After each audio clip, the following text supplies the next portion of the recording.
All right, so some news from Panthers camp. Christian McCaffrey now listed on the injury report, but it's not serious. McCaffrey got his shin caught with a cleat, finished practice, and is fine.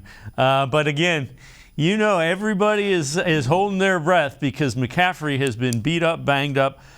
Quincy, and I know you've addressed this on your show, what do we need to think about when we're thinking about this matchup as far as on the football field goes with the Carolina Panthers?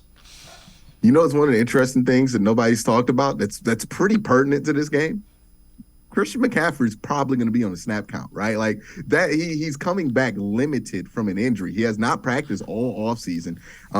All signs point to him, and I think they've even announced he's going to be on the snap count. Not been discussed. Kind of weird. It's their best player, right?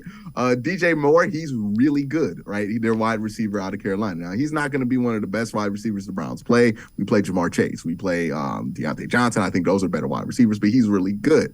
I think a lot of this is going to come down to the Panthers are going to try to get rid of the ball early to avoid the Browns pass rush in this game. They're going to throw a lot of screens. I think that's a terrible game plan versus the Cleveland Browns because the Browns are very, very quick vertically. It really only works if you're able to run the ball successfully early, force the Browns into their base 4-3 sets where they're not as athletic, and then you can throw those screens when the Browns are in some one or maybe one under where they don't have enough space, and then you can also take some shots. So if the Browns can stop the run early, not have to be forced to be in their base sets to stop the run, and then get into their nickel and dime sets, go into some underneath coverage. And here's the key to me.